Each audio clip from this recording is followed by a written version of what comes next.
waxaanu taagannahay safaaradda Norway horteeda oo u mudaharaadayno walaalahayaga Norway ee Soomaaliyeed ku dhiban ee ubadka laga qaatay baanu mudaharaadkan u muujinaynaa safaaradda Norway baanu hor taagannahay walaalahayaga dhibka waalidiinta ubadkii laga qaatay waalidiinta xuquuqdoodii laga qaatay baanu u mudaharaadaynaa waxaanu taagannahay hadda safaaradda horteedii annagoo soo abaabulay ururkii soo abaabulay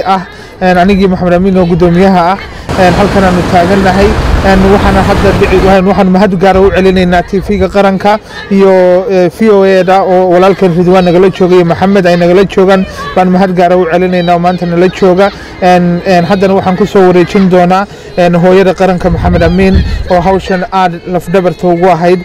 baan iyadana ku wareejinaya haddii Ilaahay yiraahdo ka bacdina waxaan u wareejin doonaa Xamse iyo Saynab oo statementigii maanta aan ugu talagalay safaaradana u gudbinayno noo akhriyo doona maanta waa maalin mataqaana aad iyo aad Ilaahay subxaanahu wa ta'ala aan uga mahadnaqayno intii inoo timid iyo maalin horta maalin wanaagsan weey maanta sababtoo ah marta magacayga waa Nafisa Yuusuf Qanyare dadku inta badan waxay garanayaan Maxamed Amiin ama Islaax waa magacyo badanahay waxaan u mahadnaqayaa Ilaahay subxaanahu wa ta'ala awalan marka labaad waxaan mahad u diray gaar u dirayaa TV-ga qaranka oo shaqadan mataqaana hawshii ugu badnayd mataqaana soo qabtay oo ilaa xalay nala shaqeynay ilaa shalay ilaa iyo mataqaan hawshintay socotay iyo waxaan maanta u mahadnaqaynaa VOA-da uu nagala joogo Ridwaan Xaaji Cabdiwali oo isagana waqtigiisa qaaliga runtina siiyay oo markii ugu horeysay uu yimaado aysan ahayn mudaaharado kale halkan ka sameynayna u yimid marka waxaanu doonaynaa maanta inaan walaalaha Norway garab istaagno garab istaaga walaalaha Norway ma aha mid intaan kaliya ku dhamaanayo waa mid qoraal iyo la isdhaafsan doono oo raah fara badan iyo la isla xiriiri doono sababtoo haddaan walaalahayn maanta aan garab istaagin oo codkeena dheer aan gaarsiinin waxba uma qaban karno sababtoo aabayaal badan baa dhiban hooyooyin baa guri gudcura fadhiyo meel mugdiya joogan. We stand here in protest of the misuse of power by the Norwegian Child Welfare Services in Norway.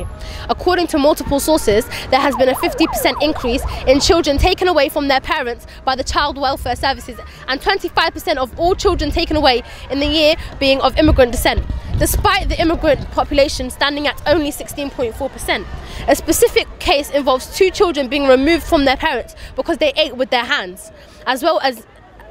cases which saw kids removed without any prior physical and emotional assessments. Not only is the Norwegian Child Welfare Services demonstrating a total lack of human empathy, it is also showing a disregard for harmless practices, something you'd think that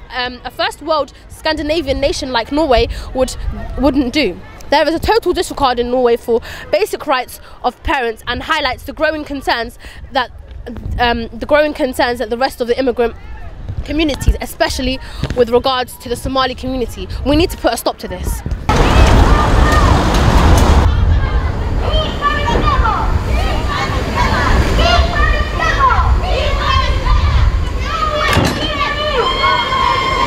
waxaa maqan caruur ku dhow 5,900 oo caruur ayaa maqan oo Norway ay qaateen lama oran karo kulli waalidkood way xun yihiin lama oran karo si kala looga qaatay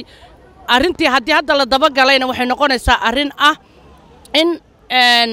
Norway ay ragga iyo dumarku badan yihiin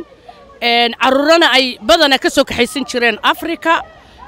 haddeertana ay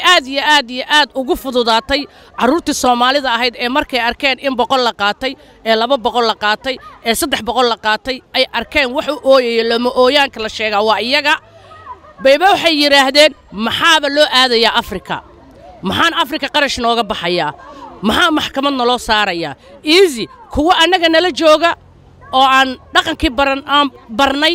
oo anagu wax baranay oo caafimaadkooda ka warqabno ayay sida la adligood ay ku gurtaan ay ku qaateen waana wax dawladdu xataa ka dambayso madaxweynaha waxaan ka codsanaynaa arintan inuu wax ka qabto sida ugu dhaqsaha badan Maxamed Cabdullaahi Farmaajo ayay ku socotaa waa inuu si degdeg ah oo arintan wax uga qabtaa caruurta Soomaaliyeed meel kasta joogan horta way dayacan yihiin hase ahaatee kuwa Norway ayaa aad ugu daran marka waxaan doonaynaa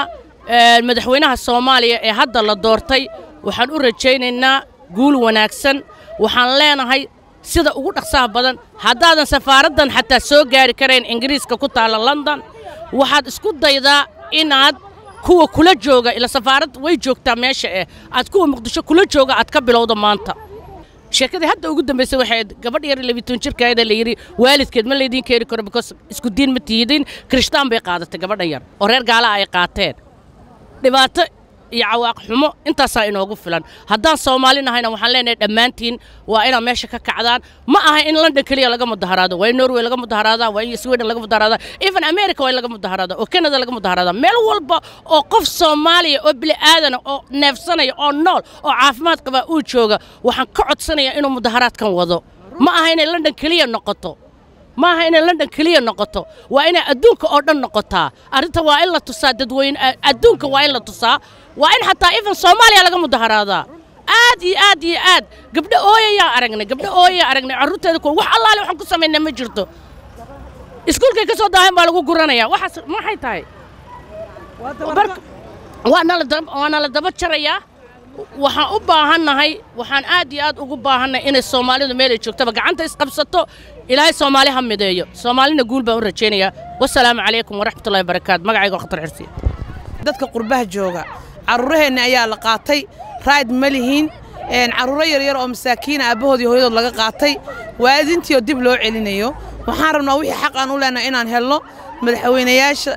meel kasta Soomaalida ay joogaan insha Allah gacmaha isqabsadaan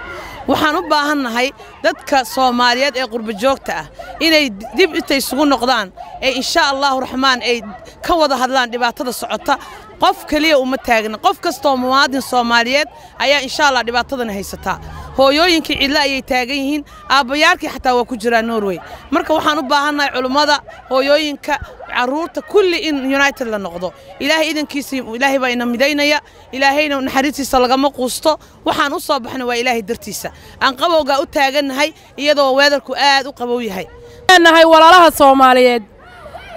ragga iyaga Soomaaliyeed waynala joogaan ha noo soo baxaan quruxdayaanu sidanahay qalabkayaanu sidana haddaydan wax nala qaban marag qaarad kala jirabu noo qoray ilaahay war dadkan fiiriya waxay u badan yihiin caruur iyo haween biliis qadar kugu dhaca waan aaminsanahay qadarka laakiin aan dhibaatada ka dhiidhino ma garateen walaalaha Soomaaliyeed farmaajo guulayso dawladda cusub ha guulaysato farxad baa lagu nool yahay farmaajo noo wada geeyaan leenahay dhammaantayo dhulkii waan u soo soconaa mar kale culimada adduunka Soomaaliyeed ee mutamarrada sameynaya ee masaajidada imaanaya ee UK iyo Scandinavianka u badan ma garan karo walaalayaal cod ka adag caruurteeni oo la dhalan rogay caruurteeni oo la dhalan rogay oo dad kala noqday nabigeena kaleey salaatu salaam wuxuu soo baxay waxay ahaydun inuu dadka diinta gaarsiiyo wallahi alcadiim abaaraha iyo caalam islaam dhibaatada haysata waxa ka sii daranun qof diintiisi diinaan ahayn lagu hagay ilaahay baan ka baryayaa inuu farash khayr qaba noo furo hadduu hadal duxleeyahay dadku dhaguhu duleelaan damiirkoodu nool yahay jirku uu damqanayo inuunay dubaaxshaan waxa aan durbaanka iyo dawanka u galaacnay dareenka iyaga shidaya waa dabargo'een iyo dunji magaca Soomaal sida loo duleeyay cidina aanay daba qaban muddan daalanaynoon iska daba wareegnoon ummad yahay dalaadiin u dayacnay dantayadii u dib jirnay habeenimo dadka qaar rag iyo dumar hadal ay daldalayeen wixii ay nadurayeen dambi naga galaayeen kuma aanaan dakaamina dadaalkii dadkaygiyo doonistii wanaagood dardar baanu ku sii darnay iska daa dalkii iyo dagaalada dhacaaye markaad eegto dibadaha sida dhaqan u dabar go'ay diinta looga madhan yahay dayacnaanta ubadkiyo dibjirnimada suuqee da'yartii wax baran layd dariiqada magaalada daroogada ku iibshaan badhna jeelka loo diray ee aan wax dabagala badhna sooshalku u qaatay ee aan wax dabagala iyo loo yardoodo dacwadiisa qaadiyo loo qabanin doodyahan intaasoo darxumo iyo dulmigaba waxa dhigay qarankeennii dumay qoysaskan ka daba tegay allah ayawna soo celi xaqa nagu du'eebow aamiin magacayga waxaa la yidhaahdaa Raabica Sheekh Khaliif waxaan maanta halkan u nimid banaanbaxa caruurta yaryar ee caruurta Norway lagu qaatay ee gaaladu ay qaadatay arrintaas oo aad iyo aad aan uga damqanay ilaahay caruurta nooga soo celiya gaalada ilaahay caruurta nooga soo celiya waalidkood laga qaatay laga xukumay ee ayna arki karin ee qaarkood caruurta inta laga reebtay la masaafuriyay waxaanu soo dhawaynaynaa madaxweynaha iyaga naloo doortay oo farmaajo ma farmaajo waxaan ku leenahay madaxweynihii dalka iyo dadka tahay waa lagu diirsaday caruuraha iyo dadka magafe uu haystay Liibiya lagu haystaba ka damqo hooyooyinka gablamay ka damqo arrimaha wax ka qaba farmaajo marka ugu horeysa arrimaha wax ka qaba arinta dibadda iyo dalkaba waa lagu doortay farmaajo waan ku soo dhaweynay oo ku ducaynay cadawga ha jaba farmaajo cidii ku nacaba ku jabto ha ku jabto cidda ku raacsanayn ha jabto laakiin aduguna degdeg ku qabo sidii lagu doortay oo soo bax farmaajo soo dhawow baan ku leenay farmaajo caruurta wax u qabaano ku leenay farmaajo degdeg baan ku leenay assalaamu calaykum waraxmatullaahi wabarakaatuh maanta maxaa jeclaan lahaa inaad dhaho ilmaha oo Norway laga soo xaday inaa hooyada loo soo celiyo ilaahay oo caafiyo hooyayaas oo ooynayaan oo Norway joogaan. We need families together. Mothers and fathers being separated from their children, which isn't right. CPS in Norway, calm down.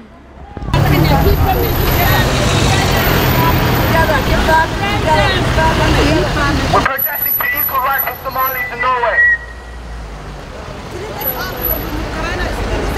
Children of 3 days old deserve their mothers. They shouldn't be sent to other sides of the country. Somalis deserve equal rights, as do all children. Keep family together. The Child Protection Services need to halt their abuse against Somalis in Norway. Keep family.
You gotta take it from your own parents. Give the parents in Norway the rights in derogate. Well, you just keep going. You deserve to be that. There's a no for me. Marshall. CPS. What do you want? What do you want it now?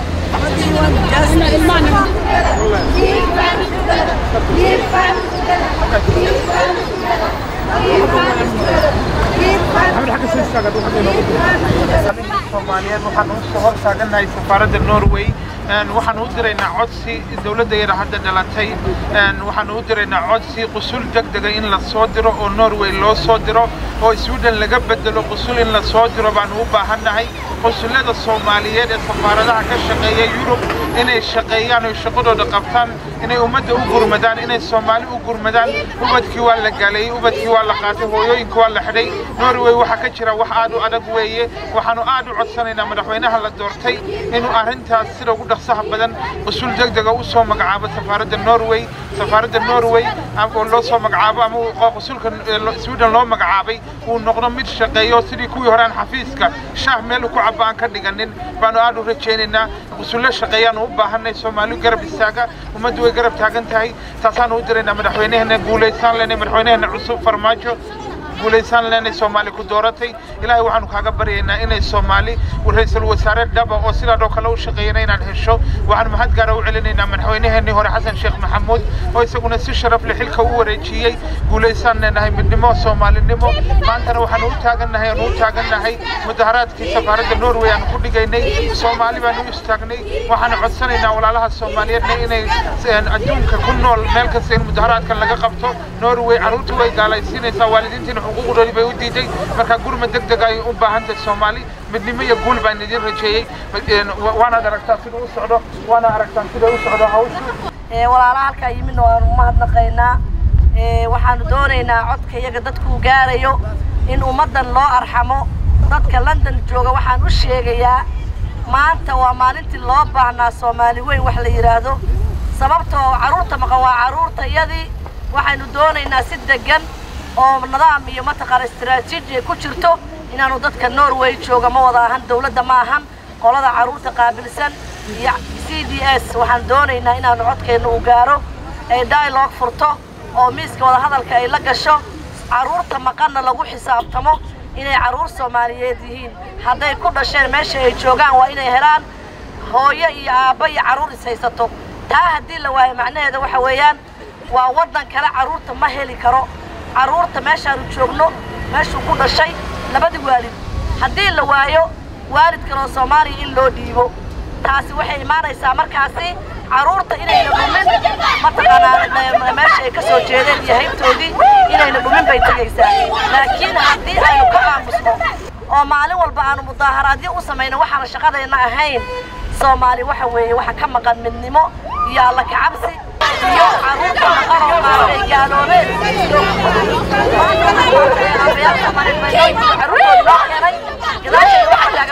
aad baan ugu mahadnaqayaa waqtigooda qaaliga aan siiyay kuwa inaga maqan waxaan leenahay hadda naga media naga daawanay ama noo kaalay ama meeshiina ku bariisaysta hadda maanta yaa Soomaali ay taagan tahay caruurta maqanna nin walba gurigiisa dib ha u eego caruurtan ha u arko caruurtiisii oo kale annagu ma taqaanaa macnaheeda ma ahan inaynu halkaa iska fiirsanee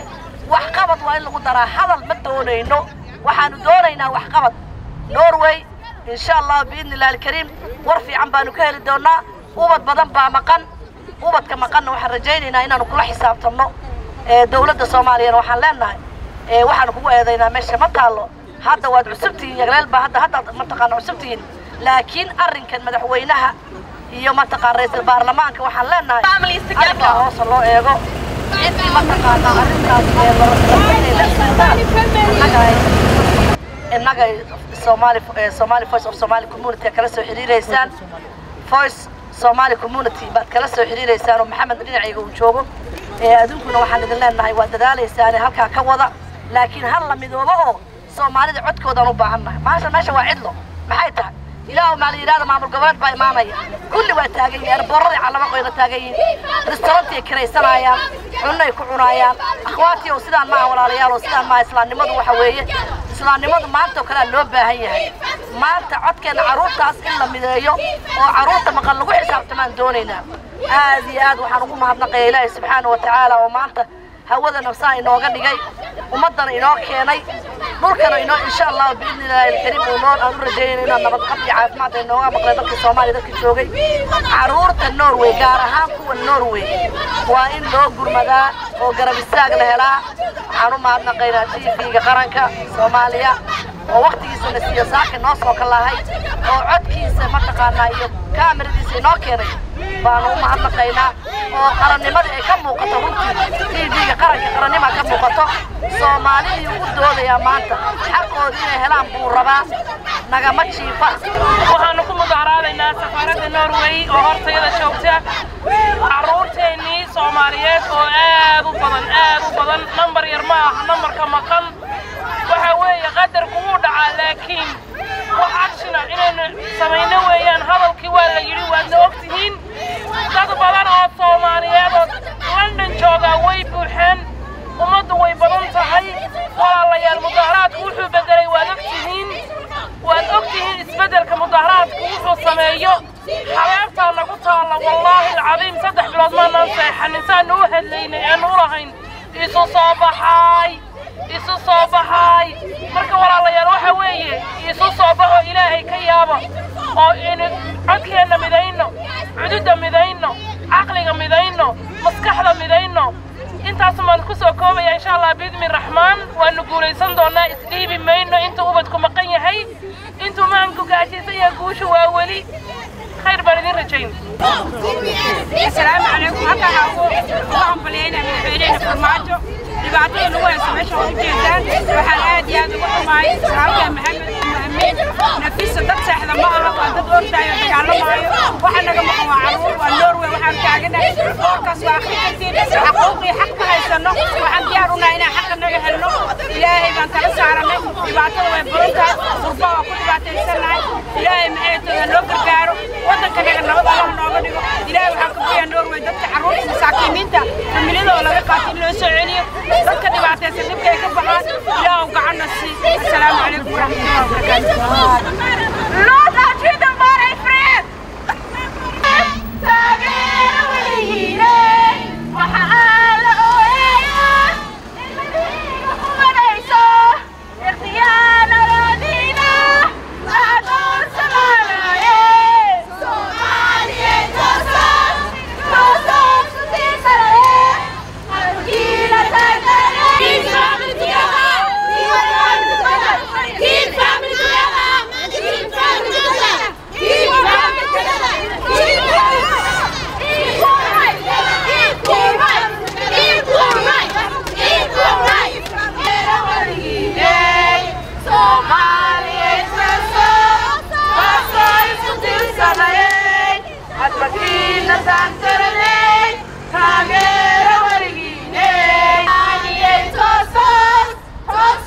sutiisanaye halkiina taaganaye taageero weligiina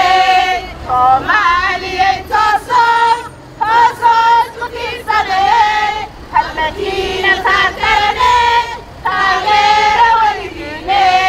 Soomaaliye toosan sutiisanaye halkiina taaganaye taageero weligiina Soomaaliye toosan sutiisanaye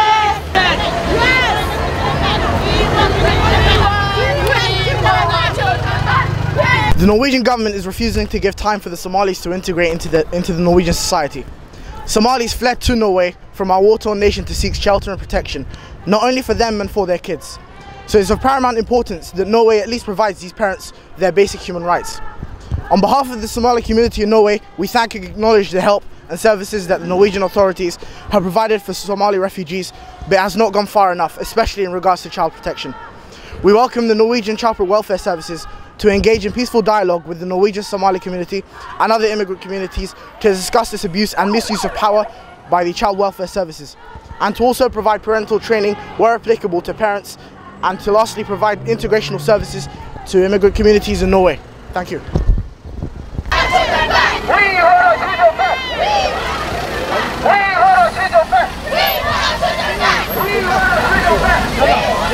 dhammaan ummadda Soomaaliyeed Soomaali haddaan nahay waa dhimanay waan baaba'nay waan basnay walaalayaal isdaba qabanno walaalayaal dalkeena aan garab siino madaxweynaha cusub waxaan leeyahay Farmaajo Maxamed Cabdullaahi Farmaajo kii lagu nasto oo Soomaali isku soo ururiyo oo caruurta Soomaaliyeed baadi goobo wixii xabsi ku jiro wixii laga qaatay gibi ninkii soo celiyo Allah ka dhigo maanta waxaan meeshan u taaganahay 5800 iyo ka badan oo Norway caruurta Soomaaliyeed way qashaan way daldashaan hooyooyinkii depression ku wada dhacay isbitaalay ku jiraan aabooyinka xabsiga lagu guray bal dad la dhahay caruurtaadina ka tag adiguna waa ku dhoofinayna daciifnimadana ku noqoto mas'uuliyiinta Soomaaliyeed waxaan cod dheer iyo cod gaaban ugu diraynaa haddii aan hooyooyinka Soomaaliyeed inay caruurta naga maqan la xisaabtamaan safaaradaha Norway, Sweden, Scandinavian, America, all of them wa inay la xisaabtamaan Farmaajo qurbi joog waa dareemi kartaa waxay dareemayaan dhibkeenana waa la socotaa maanta waxaan u soo istaagay halkaas in hooyooyinkaas aan la damqado shucuurteeda aan u muujiyo please and please waxa baawar la Allah subhanahu wa ta'ala Allah ka sukow madaxdeena idinkay gacantiina ku jirta in la xisaabtantaan maanta dal qani aan leenahay waa loo soo wada cararaa caruurteeniyo dhan waa la wada kaxaystay please and please madaxweyne Farmaajo waxaan ka codsanaynaa shaqada ugu horeysa ina qabatid caruurta xabsiyada ku jira iyo caruurta waalidkooda laga qaatay iyo waalidiinta isbitaalada jiifo waxaan leeyahay Soomaaliya guul Soomaaliya ha israacdo السلام عليكم ورحمة الله وبركاته halka waxa isugu imaanay insha Allah banaan bixi Norway ilmahayna ku guratay ilmahayna wax ka damqahay aysan jirin halka baa uga damqahayna London baan joognaa insha Allah safaaradda Norway baan joognaa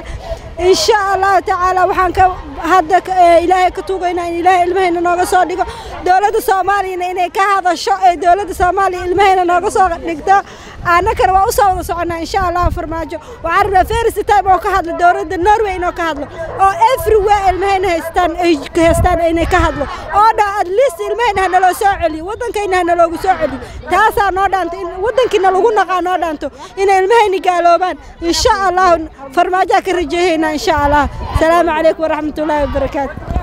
Abdasiis Ahmed Mohamed xagee ku dhalatay London ka okay London ku dhalatay maanta waxaan isugu soo baxnay caruur adoo kala ah hooyadii aabi laga qaatay oo Norway ah how feel maxaa feel garaynaysaa how you feel aniga waxyara xanaaqsanahay because aniga hadda Norway joogay hooyadii aabahayga in la ka qaado qalad waay wax fiican ma aha maahno wax fiican alors madaxweyne cusub Soomaali u dhashay farmaajo la dhahaa maxaa ka codsanay madaxweynaheena Soomaali oo cusub maxaa leedahay in wadanka si fiican in si fiican ya si fiican ayay inaan u laabanaan rabnaa ya inaan wadankeena u noqonaan rabnaa ya aniga maxaa rabaa inaan wadankayga u noqdo waxtarno kana shaqeyno maadsanta wiilkaas waa wiil yar oo Yurub ku dhashay fiilinkiisana aad u culus yahay maanta caruurta dhan waa wada xanaaqsan yihiin oo wax lagu farxo ma aha sababtay tahay hooyooyinkii wadanka u soo qaxay caruurta ku dhalo waxa la qaatay marka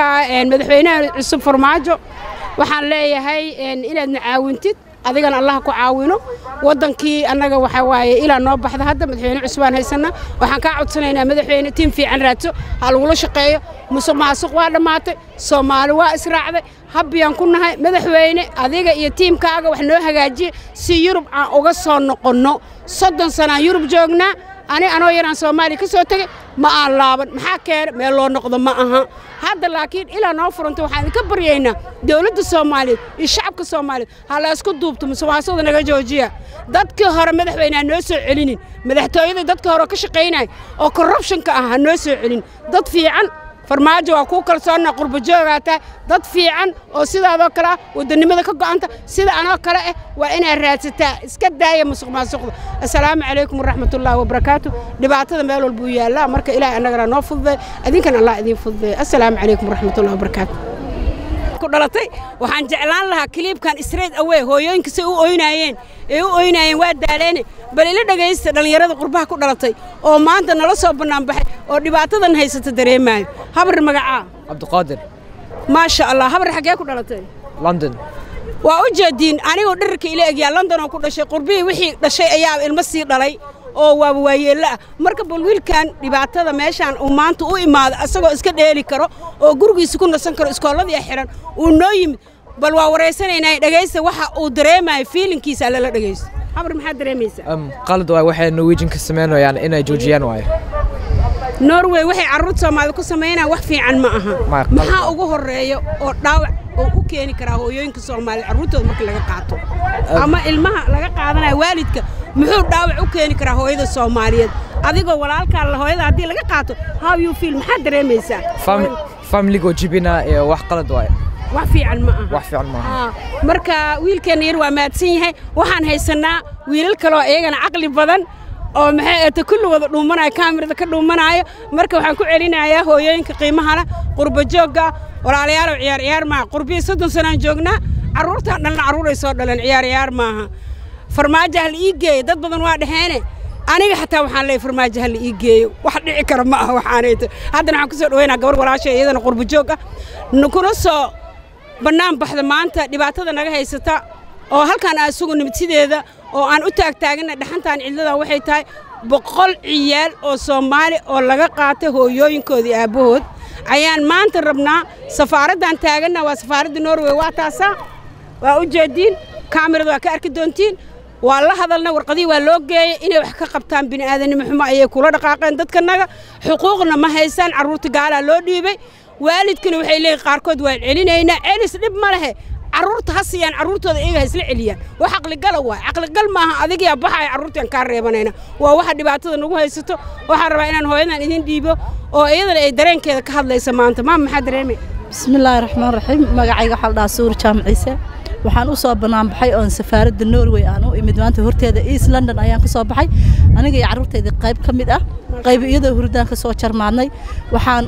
dareenka iyo xanuunka la qaybsanaynaa walaalaheena tirada aan la soo koobi karin Norway especially aabaha ilmihiisa qaar isagana la yidhi waa la celinayaa qaarkoodna Norway ay reebanayso annaga daan Soomaalinahay waxaan naqaanay iyo dhishis waa la isku qaataa qori iyo qiiqisna waa la isla tuuraa ma naqaano iyo dhishis waa la kala reebtaa fariin qaaliya waxaan halkan ugu gudbinayaa madaxdeena qaaliga ah oo u horeeya madaxweynaha Maxamed Cabdullaahi Farmaajo oo uu ku xigo ra'iisul baarlamaan Jawaari wuxuu haystaa nationality Norway ah wuxuuna yahay nin Soomaali ah maanta meesha aan taaganahay hadduu warqad kaliya soo qoro maanan istaagnayn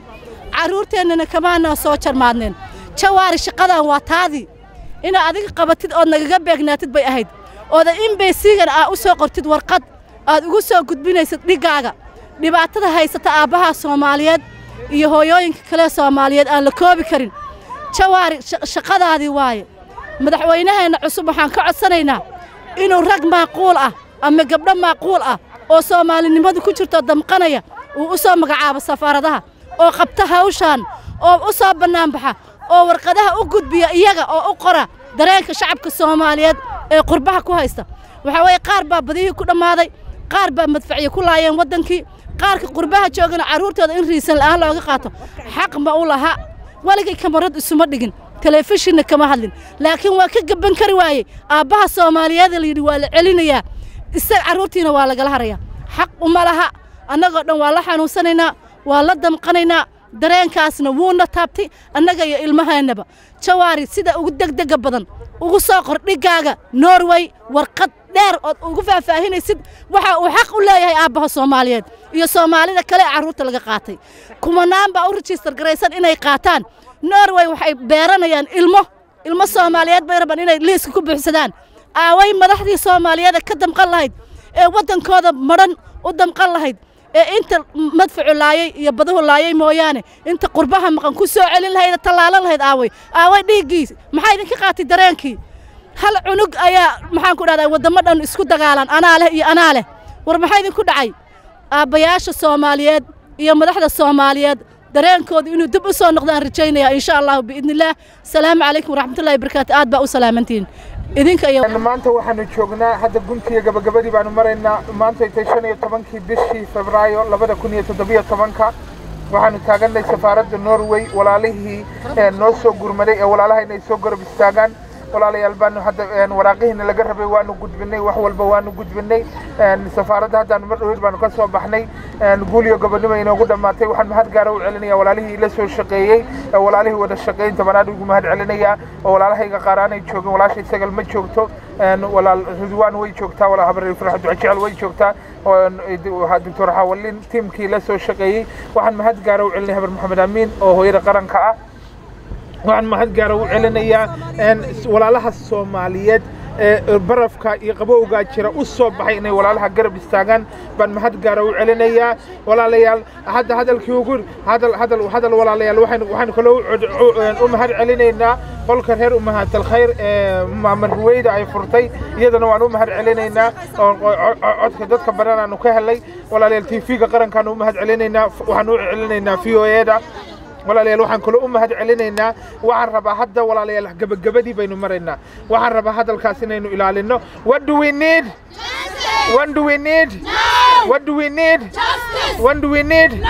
CBS in Norway what do Somali parents need dialogue with who child protection need dialogue with who haddana waxaynu ku gabagabayn doonaa walaalayaal roobkii bayna haya Soomaaliya toos aynu ku gabagabayno walaal Ridwaan baan u dhiibayaa oo iyadan codka ku gabagabayn doonta saasaynu yeelaynaa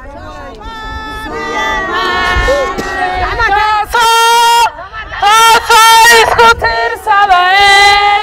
hadbakiina taagdaranay taageera weligiinay Soomaaliyay tooso isku tiirsaday hadbakiina taagdaranay taageera weligiinay waxa la ooyayaa ilmadayga qubanaysa ikhtiyaarni loo diido la doonsadaanahay Soomaaliyay tooso isku tiirsaday hadbakiinna taagdaranay taageera weligiinay waxaan la ooyayaa ilmadu iga qubanaysaa ikhtiyaar nin loo diido la doonsadaan ahayey soomaaliyay tooso isku tiirsadayey hadbakiinna taagdaranay taageera weligiinay reer norway istaageera Soomaaliya ha israacdo Soomaaliya ha noolaato farmaajo noo geeya